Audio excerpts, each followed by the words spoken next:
Friends, जब से new education policy आई है, बच्चों में खास करके 10वीं क्लास के जो विद्यार्थी हैं, स्टूडेंट्स हैं, उनमें ये कन्फ्यूज़न पैदा हो गया कि इस साल हम बोर्ड परीक्षा दे पाएंगे या नहीं। तो मैं उन सबको बताना चाहूँगा कि जो नई नीति आई है, शिक्षा की नीति, इसमें बोर्ड क्लास को ख़त्म करने का तो है, लेकिन अभी ये पूरी तरह से लागू होने में थोड़ा वक्त लग सकता है। आज जो न्यूज़पेपर में खबर आई है उसके अनुसार 10वीं और 12वीं की जो बोर्ड है वो परीक्षा जारी रहेगी। आज दैनिक भास्कर का जो न्यूज़पेपर है उसमें आप देख सकते हैं कि जो 10वीं बोर्ड है उसका जो बोर्ड है वो जारी रहेगा। बस उसका जो कॉपी जो चेक होने का जो तरीका है वो चेंज हो जाएगा। नेशनल लेवल पर उसका मूल्यांकन होगा। तो बच्चे हैं वो घबराएं नहीं कि 10वीं बोर्ड होगा या नहीं होगा। 10वीं बोर्ड इस साल तो कम से कम ज़रूर होगा, अभी तक की जो अपडेट है उसके अनुसार। बाकी आगे जो अपडेट होगी हम आपको बताते रहेंगे। फ्रेंड्स, पिछली क्लास तक हमने पढ़ा था टेंस रिलेटेड रूल का जो सेकंड है उसके हमने शायद 4 रूल्स पढ़ लिए थे। लास्ट जो रूल था वो था प्रेजेंट परफेक्ट कंटिन्यूस को हमें पास्ट परफेक्ट कंटिन्यूस में बदलना है। तो आपको फटाफट से ध्यान होना चाहिए, रिवाइज कर लेते हैं। अगर मान लीजिए सैड या सैड टू दे रखा है, नॉर्मल सेंटेंस की बात है, तो आपको प्रेजेंट सिंपल को पास्ट सिंपल में बदलना है। यानी कि वर्ब की फर्स्ट फॉर्म है उसको सेकेंड फॉर्म में, डू डज है उसको डिड में। और अगर प्रेजेंट कंटिन्यूस हो तो उसे पास्ट कंटिन्यूस में आप चेंज करेंगे, यानी कि आपको इज एम आर को वाज वर में चेंज करना है। और अगर प्रेजेंट परफेक्ट या प्रेजेंट परफेक्ट कंटिन्यूस हो तो उसमें आपको क्या करना है, उसे पास्ट परफेक्ट या पास्ट परफेक्ट कंटिन्यूस में चेंज करना है। अर्थात हैज़ या हैव आए उसको आपको डायरेक्टली किस में चेंज करना है, हैड में। तो उसके बाद आज हम पढ़ेंगे रूल नंबर जो सेकंड है, यानी कि सैड आ जाए, उसका हम पढ़ेंगे ई, यानी कि 5वां रूल है। जो अगर मान लीजिए अंदर वाले वाक्य में इन्वर्टेड कोमा के अंदर वाले वाक्य में ये आ जाए पास्ट सिंपल या पास्ट इंडेफिनेट भी बोलते हैं इसे, तो उसे आपको किस में चेंज करना है, पास्ट परफेक्ट में। ध्यान रखेंगे दोस्तों। अब पहचान क्या होती है पास्ट सिंपल की, उसकी पहचान ये होती है ओनली वर्ब की सेकंड फॉर्म।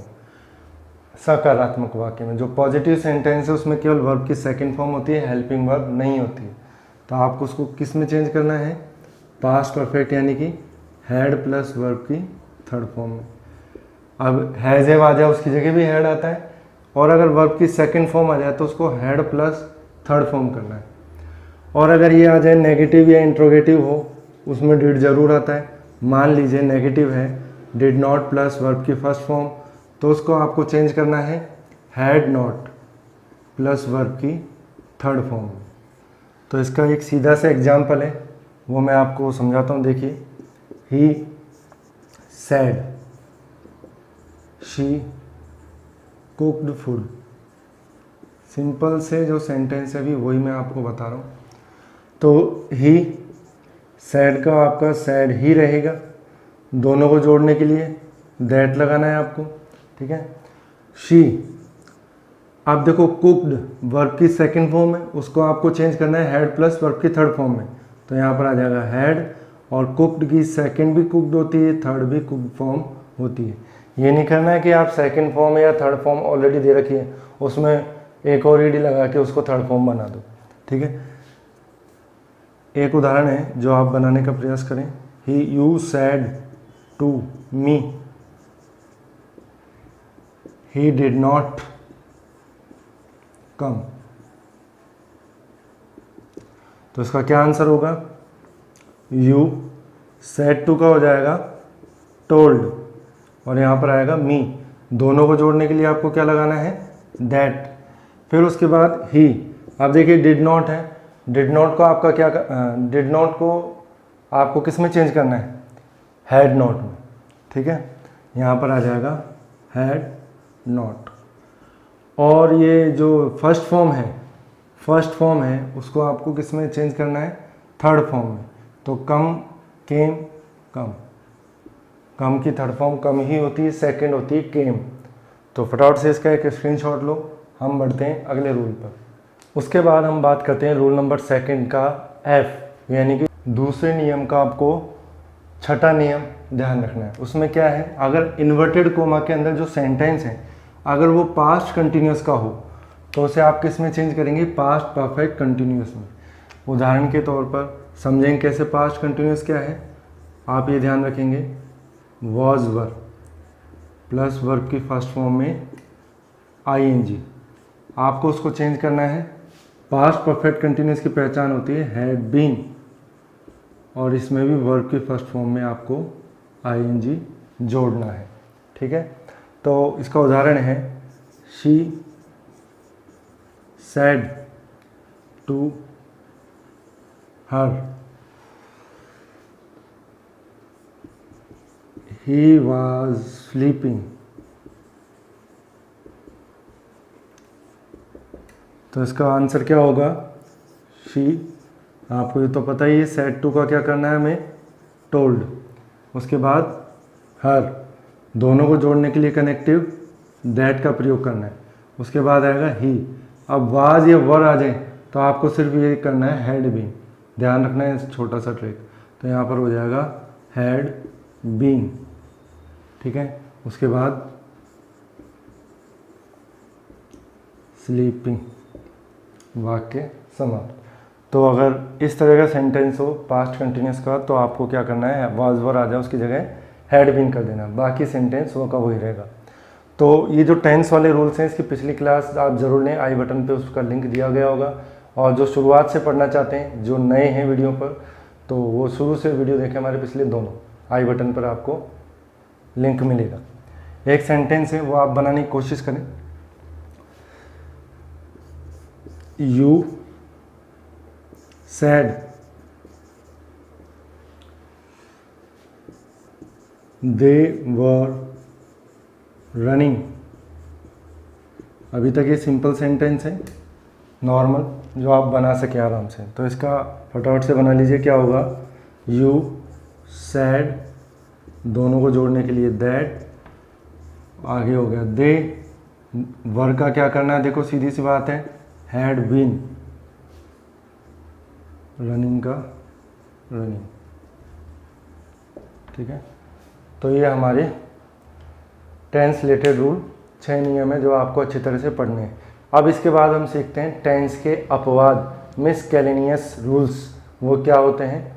इसको फटाफट से आप स्क्रीनशॉट लेके उतारें, अगला हम पढ़ते हैं। तो फ्रेंड्स, टेंस रिलेटेड रूल पढ़ने के बाद आपको ये अपवाद ध्यान रखना है। अगर इन्वर्टेड कॉमा में यूनिवर्सल ट्रूथ यानी कि सार्वभौम सत्य, हिस्टोरिकल फैक्ट यानी कि ऐतिहासिक तथ्य, और हैबिचुअल एक्शन यानी आदत संबंधी कार्य, आदत वाले काम हो, मैथमेटिकल फैक्ट हो, गणितीय तथ्य हो, और लोकोक्ति, मुहावरे, इडियम, फ्रेजेस वगैरह कुछ भी हो, तो आपको इनका टेंस नहीं बदलना है।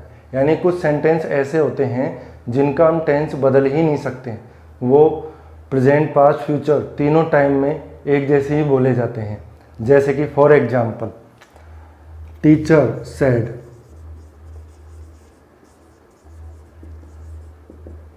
The sun rises in the east.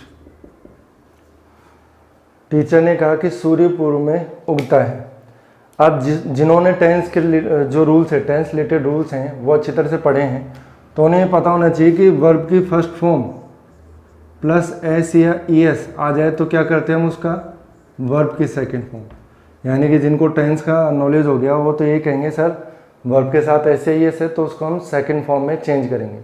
तो उस हिसाब से इसका सेंटेंस क्या बनेगा, टीचर सैड का सैड ही रहेगा, दैट, इसको नीचे बना देता हूँ थोड़ा मैं, द सन। अब राइजेज का वो क्या कर देंगे बच्चे, जिनको टेंस का ही पता है सिर्फ, राइज्ड इन द ईस्ट। तो इसका अर्थ क्या हो गया दोस्तों, इसका अर्थ ये हुआ कि टीचर ने कहा कि जो सूर्य है पूर्व में उगता था, पूर्व में उदय होता था। तो ये जो बात सही नहीं है, गलत है बिल्कुल। ये जो सेंटेंसेस हो ऐसे कभी नहीं बोलेंगे कि सूर्य पूर्व में उगता था। The sun rises in the east, ये पास्ट में भी ऐसे ही बोला जाता था, प्रेजेंट में भी ऐसे ही बोला जाता है, the sun rises in the east, और फ्यूचर में भी इस बात को ऐसे ही बोला जाएगा, the sun rises in the east. यानी कि जो सार्वभौम सत्य हो, यूनिवर्सल ट्रुथ, जिसको हम कभी चेंज नहीं कर सकते, वो आपको फिक्स रखना है, उसका टेंस कभी भी नहीं चेंज होगा। ठीक है दोस्तों। जैसे कि और उदाहरण है, water boils at 100 degree centigrade, जो पानी है 100 डिग्री पर उबलता है। अब इसको पास्ट में भी ऐसे बोला जाएगा बॉइल्स, प्रेजेंट में भी बॉइल्स और फ्यूचर में भी बॉइल्स। और भी कुछ, जैसे एक एग्जांपल मैं इडियम या फ्रेजेस का बता देता हूँ। He said one arrow kill 2 sparrow.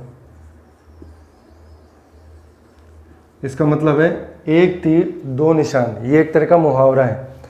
तो टेंस इसका भी चेंज नहीं होगा। क्यों चेंज नहीं होगा दोस्तों? क्योंकि ये लोकोक्ति मुहावरों में आ गया। तो ये होगा ही सेड दैट, और जो सेंटेंस है वो एज इट इज़ रहेगा। तो आपको फटाफट से ये कॉपी कर लेना और ये चीज़ ध्यान रखनी है कि हिस्टोरिकल फैक्ट आ जाए, मैथमेटिकल फैक्ट आ जाए, ऐतिहासिक तथ्य आ जाए, ये यूनिवर्सल ट्रूथ आ जाए, या फिर लोकोक्ति मुहावरे आ जाए, तो इनका टेंस आपको बदलना ही नहीं है। अब कई बच्चों को कन्फ्यूज़न होगा कि सर पता कैसे चलेगा। भैया रीड करना पड़ेगा, आपको समझना पड़ेगा अर्थ। और जिनको इंग्लिश थोड़ी वीक है वो ये देख सकते हैं, इसमें पर्सन का यूज़ कम होता है। जो अंदर वाले सेंटेंस होते हैं उसमें जो फर्स्ट और सेकंड पर्सन का यूज़ ना के बराबर होता है। समझ रहे हो बात? जिसमें आई माई मी, वी और अस, यू योर यू, या he his him she her her they their them, इनका बहुत ही कम यूज़ होता है या ना के बराबर यूज़ होता है। डायरेक्ट आपको एक सेंटेंस मिलेगा, ठीक है, जिसमें ये चीज़ें दी जाएंगी, आपको प्रैक्टिस करने पर ही आएगा। तो फटाफट से इसको उतार लीजिए, बाकी हम नेक्स्ट क्लास में पढ़ते हैं। और फ्रेंड्स, जो इस चैनल पर पहली बार आए हैं और पहली बार हमारी क्लास ले रहे हैं, तो हमारे चैनल राजपूताना स्टडी पॉइंट को सब्सक्राइब करें और उसके जो साइड में बेल आइकन है उसको भी प्रेस करें, ताकि हमारी जो लेटेस्ट नोटिफिकेशन है आपको मिलती रहे। अगर वीडियो अच्छी लगे तो लाइक करें, कमेंट करें और ज़्यादा से ज़्यादा शेयर करें। Thank you very much.